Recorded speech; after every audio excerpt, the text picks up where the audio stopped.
I'm Sarai. And I'm Haley. And this is Seamwork Radio. Welcome back to Seamwork Radio. Today we're talking about the best way to build new sewing skills project by project. We're going to cover why it's difficult to pick the right projects to challenge you without frustrating you, how to identify the exact skills you need to make a pattern, and our favorite method for building new skills using hands-on learning. So we'll start with our icebreaker as always, and today's icebreaker comes from Seamwork member Janine. Janine writes, I don't know if this is too specific for Seamwork, but I'm always curious what the Seamwork team's reaction is to what the community does with their patterns. Like, are there any patterns you're surprised didn't get embraced and made a lot? Well, that's a great question. Thank you, Janine. I love that question. What do you think, Haley? Are there any patterns that you feel like should have been more popular? Well, when I look back through the catalog, actually, most of the kind of fan favorites are my favorites as well. So that's probably a good thing, probably a good sign. My taste hasn't, gone bad. But the one pattern recently that I was a little bit surprised by, probably because I'm such a diehard fan of it, is the Robin bralette. I think maybe because it looks very simple at first glance, but there's a lot of engineering that goes into it. And people have kind of a bad taste in their mouth with bralettes. They think maybe they're not supportive. And I'm a busty person. I wear a 36G and I love that bra. It's my favorite bralette I own. It's such a rad pattern and it has so many great little details in it. So that's probably one of my WTF patterns. I mean, I can see that about bralettes if you're a bustier person. I'm a little bit on the busty side too. I'm a 32D and I love bralettes because I don't leave the house very much anymore. So I wear them all the time around the house. They're so comfy and I can sleep in them. You can nap in them. I love them. I think with that pattern in particular, you can't really see all the engineering from the outside. So it doesn't look as fun to sew as it really is, maybe. Totally. I got to get in there and take some more close-up shots and sing its praises because I think more people would fall in love with it like I have if they could see its magic. What about you, Sarah? Do you have any faves that haven't been embraced? Well, a recent one that I guess I'm a little surprised and not surprised was the Keaton blazer. And I say surprised because, well, it's a very cool pattern and people were excited about it. And we also get a lot of requests for more advanced patterns. But then when we come out with an advanced pattern, naturally, not as many people sew it. So it makes sense on one level, but I just think it's such a cool pattern and it's so worth the time it takes to construct a blazer. I think it's really interesting how that goes. I understand why something that's a little bit more complicated is not going to get sewn as much because not as many people are going to be able to approach it or feel like they can approach it. But at the same time, we're always getting requests for more difficult patterns. So it's it's a little bit of a conundrum, but we try and balance it out. Well, that was a really great icebreaker. Thank you, Janine. And if you want to give us an icebreaker for a future episode, if you're a Seamwork member, you can go to seamwork.com/go/icebreakers and leave it there, and we will use it in a future episode, most likely. So turning to our topic for today, which is why is learning new skills difficult? And then what you can do about it. So I think there are a few reasons that learning new sewing skills, really learning any new skill in kind of a complicated craft like sewing, is challenging.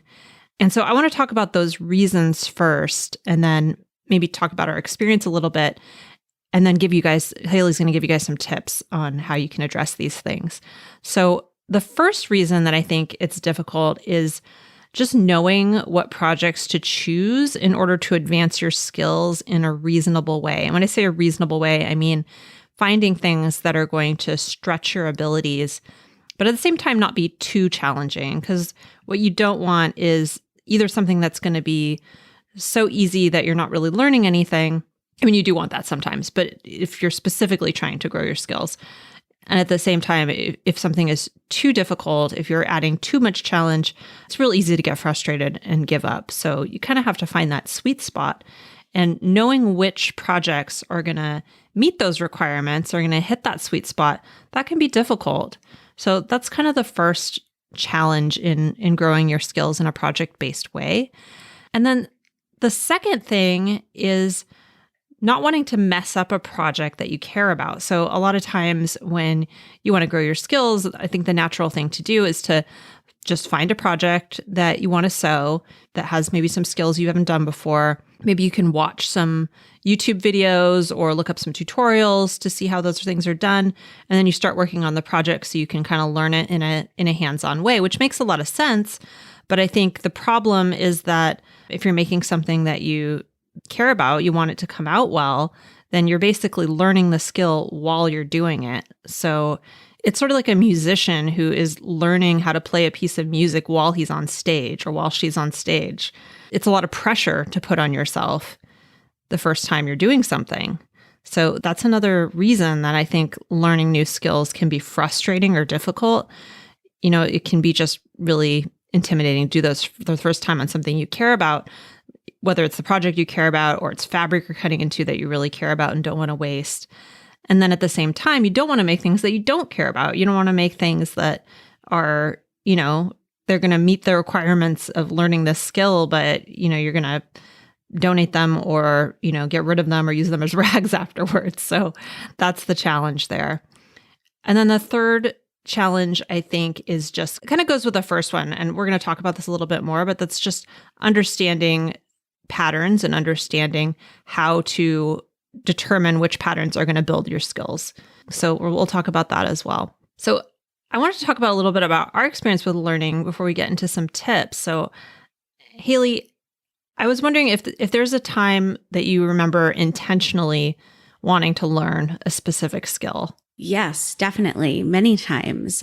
One that kind of stands out for me is when I learned how to sew with knits. And I actually attempted to learn how to sew with knits 2 times. The first time with very little success. And the second time around was actually when things really started kind of like clicking for me. And I had those aha moments where that, you know, kind of catapulted me forward. I think for me, the times I remember really being intentional about learning skills are when I first did maybe some more complicated projects or maybe more niche projects. So for example, I wanted to learn how to bag a lining, and I bought a book specifically on linings and really like dove into linings.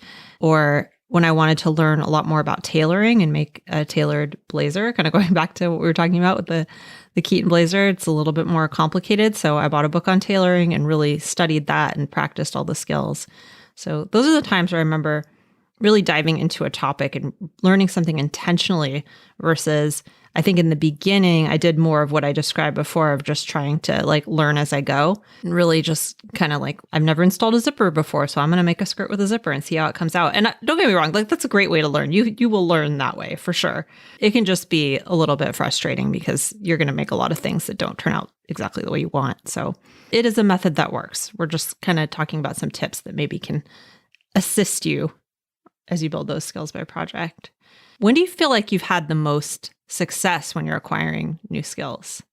Well, kind of to call back to my 2 experiences, learning about sewing with knits, the first time I just kind of jumped in and I was like, I'm going to make a V-neck t-shirt. I'm going to knock off a shirt that I have and I like, and I'm going to just sew it up. And I was really just flying blind. I knew how to draft the pattern. I knew how to do all of that. But the little tips and tricks to make sure that everything turns out just right, I was just totally winging it.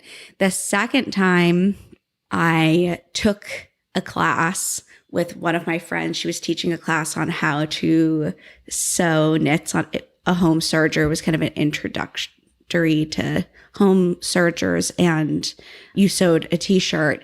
And that's when I really got to like slow down and absorb all of those tips and tricks. And it was really like a light bulb moment for me, for sure.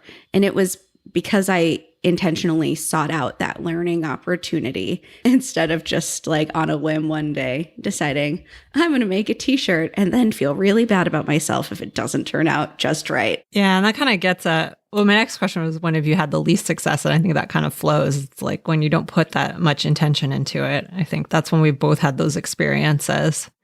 I think for me, like same kind of going back to the experience I just mentioned, it's when I've been really intentional, like I mentioned with the tailoring book or the lining book. And really, I think it goes back to acknowledging what you don't know and really recognizing that you have a lot to learn and that this is a complicated skill and that it might not come out right the first time. So it might take a little extra effort to practice it. So I think that's when I've had the most success. And again, the least success is kind of just like, I can do this, which, sometimes that works out. So I'm really not knocking it. I think, sometimes that's a great way to go. And it just depends on your mood and your confidence and how complicated the skill is. So I think there's definitely a place for that. But when it comes to things that maybe are a little bit more tricky to learn, I think that's when just putting a little bit more thought into it has been really helpful for me. Do you feel like can you remember any projects that you were really disappointed in because you hadn't quite mastered the skills yet? Yeah, well, that first t-shirt, it was a hot mess. I had used serger to construct it, and I had used sergers, for a couple of years, but only to finish woven projects. So I wasn't super well versed in like the differential feeds and how to adjust that so you didn't get totally stretched out seams. So everything was just, all the seams were like a wavy, wonky mess. The neckline got so stretched out. It was like down to the navel, like so low and crazy. And it was like a whole like look and a half. And the V-neck was just, I kept messing up that corner right at the center front. And so it just kept getting narrower and narrower as I was shaving off like a little bit more when I would reattempt it. It was bad. It was so ugly. I think I just tossed it in the trash. I didn't even like try to save it or do anything. I was like, nobody should have this shirt. This shirt is cursed. What about you? Do you have any disappointing projects? Oh yeah, so many. I was just thinking about I remember learning to sew an invisible zipper, and I hadn't done it before, and I was just kind of winging it. And if you've ever sewn an invisible zipper, there's some like not quite intuitive flipping that you have to do where you're kind of sewing it you're kind of flipping it around and sewing it in a way that doesn't maybe visually make much sense if you haven't done it before. And I just could not get it right. I kept like getting the zipper all twisted or sewn to the wrong side. And I was just so frustrated with it. And I ended up just like giving up for a little while on invisible zippers. And now they're my favorite kind of zippers to sew because I know what the steps are and, I've done it enough, I've practiced it enough that it makes sense to me. But I remember that being really, really frustrating when I was first learning to do it. So again, it kind of goes back to acknowledging what you don't know with things like that, because there might be tricks. If you're just looking at something, it might say, oh, I see how this goes. But there might be tricks and, maybe some unintuitive things like that you don't necessarily see just by looking at it. And that's kind of one of the tricky things about sewing sometimes. So I wanted to talk about some tips that we have. So Haley, do you want to share some of the things that we've learned about building skills in sewing? I've obviously built my own skill set over the many years that I've been sewing, but I've also, through teaching people how to sew, have done this with countless people. So I have developed some like steps. Sarai and I put our heads together and came up with a tight little list here of ways you can build your skills. So my first tip is to find projects with 1 to 3 new skills in them. And I would say, especially if you're in the beginning stages of learning, consider yourself, an intermediate sewer or beginner sewer. Try not to exceed that 3 number because I think that's when you really start to get a little bit overwhelmed and things stop being fun. And first and foremost, I think that sewing should be really fun.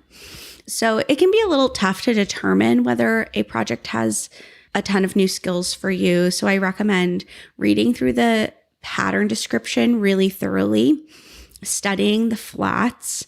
And these are two of the best tools that you can use to really determine how many new skills are in this particular pattern. Then what you'll want to do is you'll want to make a list of the pattern features and the techniques you'll think that they'll use. Sometimes the skills can be a little bit hidden, so I find that making a list can be really helpful. So maybe it has set-in sleeves and darts and zippers, but by studying the flats, you might also find that it has a lot of top stitching, and maybe that's something that is pretty easy to take for granted when you're just looking at the flat illustration, and maybe that would be something that you're going to want to dedicate a little bit of extra time and attention on. So really making that list is going to be super helpful. And I guarantee you might find something that is a new or newish skill to you that is in fact something that's going to make that top 3 kind of a list. My next tip is to read the pattern instructions if you have the pattern already. Again, this is a great way to be kind of play Nancy Drew and investigate what kind of skills are really going to go into this pattern. If you don't have the pattern, you can look up online. There might be a pattern review on YouTube, or better yet, even a sew along can help you kind of walk through some of those major steps to identify the places that you might want to put forth a little bit of extra effort or research. The next step is after you've made your list, you've done a little bit of research, you're going to want to identify the places that you need more resources or research. Something that Sarai and I talk about often is that if a technique is challenging to you, you're having trouble with it, it's probably not you. You probably need the right tool or the right technique. So you're going to want to identify those places where you need a tool or you need a technique. In some cases, you may even need both.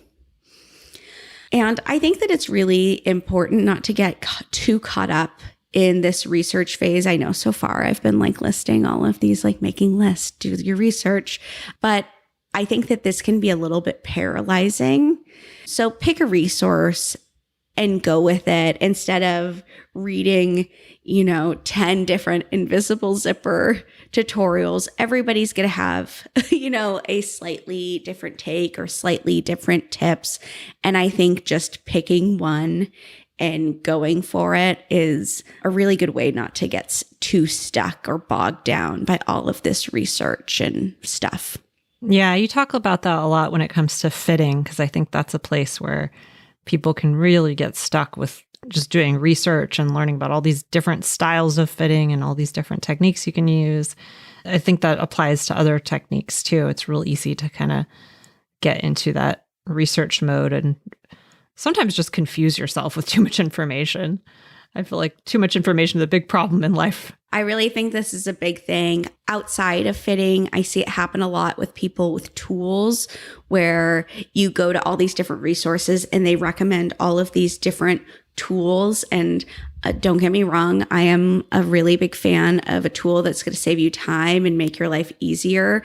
But also, I don't think you need to go spend $80 at Joann's just so you can master top stitching or a zipper. I would say stick to the most necessary tools unless you're having a hard time. And then maybe that's when you invest in something, a tool that's really going to give you a leg up on it. And a really great way to know whether you're going to need that additional little support is to practice the new skill before you make the project. This, I think, is people really take for granted. Sarah, you were mentioning before, you made the really great analogy of being a sewer, practicing a skill for the first time on a garment is kind of like a musician learning a piece on stage, and practicing a skill just on, I'm going to keep using the example of an invisible zipper, on a couple little scraps of muslin beforehand is really going to help you to feel more confident when you do your final run of it. And it's also going to help you to see what steps you find most challenging. Maybe if you do need a little bit additional help, be that through a tool or a different technique, maybe you didn't like the technique you found, you want to try something new. And also, it's going to help you at the bare minimum do a dry run of those motor skills, because you can know a lot about something in theory, but making your hands do what your brain wants them to do is a totally different story. Yeah, a lot of skills in sewing really are about that hand-eye coordination. And that's something that does take actually doing it in order to get that drilled into your brain. So sewing is kind of interesting that way, because it's a little bit of, I mean, it's true for a lot of crafts, but it's a little bit of like intellectually learning what you need to do, but then actually you have to physically do it in order to truly learn the skill. I think that hand-eye coordination, that learning is kind of cumulative. You'll become just inherently better at that the more you practice it. But at first, especially those first couple years in learning how to sew, I feel like making that like mind-body connection and wiring those pathways in your body it's not something you want to take for granted. It's something that really does take a little bit of practice. So kind of going along with that, I recommend always keeping some practice fabric around so that it's easy to do a test run of a particular skill. I think that that's just a really great practice to have. If next time you're cutting out projects, all of those little scraps, I find it really nice to have a little box that's just my scraps, and that's things that are big enough for me to typically, if it's not big enough for me to make a pocket bag out of, I won't keep it, but I cut pocket bags out of it, facings, bias tape, and also really great for practicing. And it's nice to have sometimes a variety of weights around, depending on what skills you're going to want to practice. Yeah, I have a little basket right here up on my shelf. I have a few baskets up here, and one of them is just full of scraps like that. My kittens love to, people have seen this when we're on Zoom meetings, my kittens love to climb up there and pull it down and knock it onto the floor when I'm in a meeting and go through all my scraps. So it's really fun for them. It sounds like my toddler. She's recently discovered my scrap box as well. So my last tip is to make notes when it's all said and done. When you've made your little practice sample, I find it really helpful to keep a little journal, maybe a 3-ring binder, a spiral bound, whatever, staple that bad boy in there, and then make a few notes. You can jot down what you've learned, maybe the steps or the part of it that you found most challenging, so you remember next time to slow down for those, or maybe use a couple extra pins. Make some notes on where you want to improve, or even a technique that you want to try next time. When I was first learning how to sew, I did this and I found it really invaluable, because you're learning so many skills at the very beginning. It can be kind of hard to have a handle on all of them and remember, oh, what was that thing that I learned last time I was doing fisheye darts? Well, then you have a little notebook of samples that you can just flip through and find your notes, find your sample right there. And you could even jot down like the URL for the resource that you used or the book or whatever it may be. So if you need to refer to that again, it's right there for you. I think even just the act of writing it down helps you to reflect and think about it a little bit more before you move on, which I think is just so helpful in and of itself. Even if you never go back through your journal, even if you never look at it again, I think just writing those things down is really helpful. And I recently bought a journal just to use for my sewing projects, just like a little with a dot grid paper in it so I can sketch in it and make notes on what I want. It's really a fun practice, I think, not just the reflection part of it, but also just making lists of things that you might want to sew this season, and just kind of having like an open space to sketch and journal whatever you want to do creatively, I think is just, it makes sewing a lot more fun, and I think creatively fulfilling for me. So I definitely recommend it if you feel like that could be something that's helpful to you too. So I want to recap all these tips because we had some really great ones that I think could be helpful to some of you. So the first one is when you're trying to learn new skills, to find projects that have 1 to 3 new skills in them and not more than that. And then make a list of the pattern features and techniques that you think that the patterns are going to use if you have a pattern in mind for your next project. Do a read through of the instructions if you already have the pattern. It's a great way to really understand what kind of techniques are going to be contained in there. And then identify the places where you need more resources or more research. And that could be a new tool or it could be a new technique you need to learn, but really kind of dig into what you actually need to learn in order to get through this next project. And once you do that, pick a resource and go with it so you don't feel paralyzed by all the plentiful information that's out there. And then this next one I think is really important. Practice the new skill before you make the project, even if that's just like a really quick little sample with some scrap fabric, because that's going to help you to really get a handle on the motor skills that you need before you're actually making something that you care about. And then always keep practice fabric around, which makes it a lot easier to do that. Maybe create a little scrap bin for yourself. It's really helpful. And then the last tip is to take notes. So this could be in the form of a journal, or it could just be even notes on the pattern itself, writing on the pattern itself, whatever is most useful to you. Writing down things like what you learned, what was challenging, what you want to improve, what you want to try, things like that can be super, super helpful for the learning process. So that's what we shared today. But if you want to learn more about this method of learning new skills, I think a really great resource are our sew-alongs. They're really helpful for skill building because they really break down the project for you. So if you're actively trying to build your skills, that's a really helpful thing that we offer. So if you want to check that out, just go to seamwork.com and click on Classroom and you'll see all of our sew-alongs there.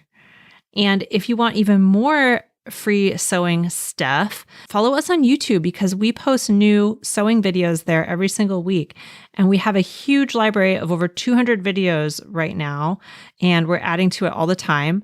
And not only do we post, techniques and tutorials there, but you also get to see some sneak peeks behind the scenes at Seamwork and what we're working on.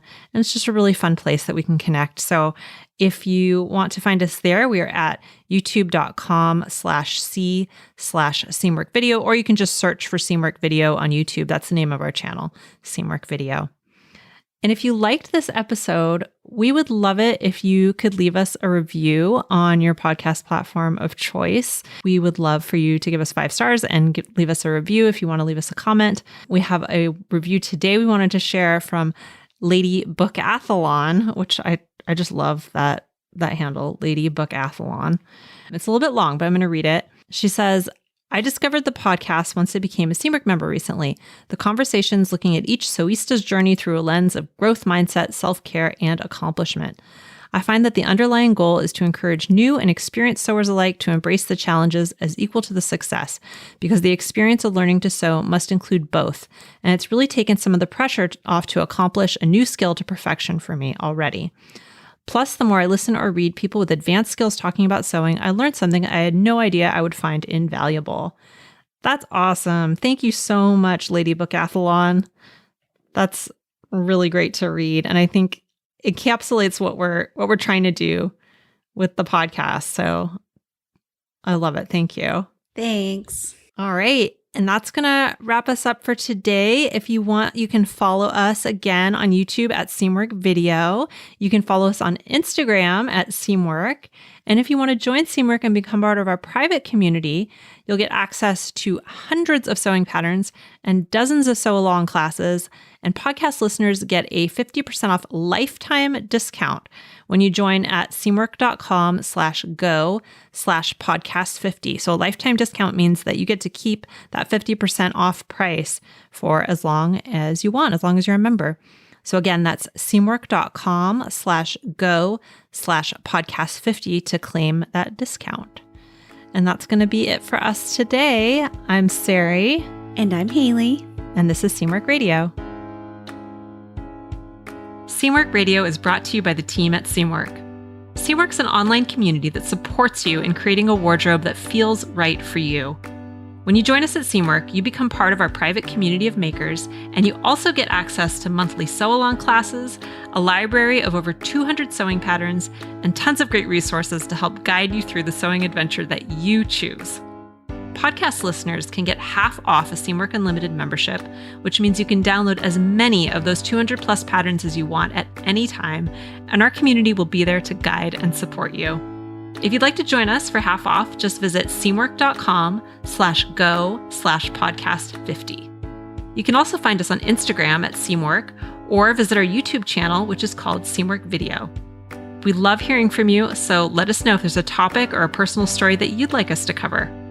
Thanks for listening to Seamwork Radio.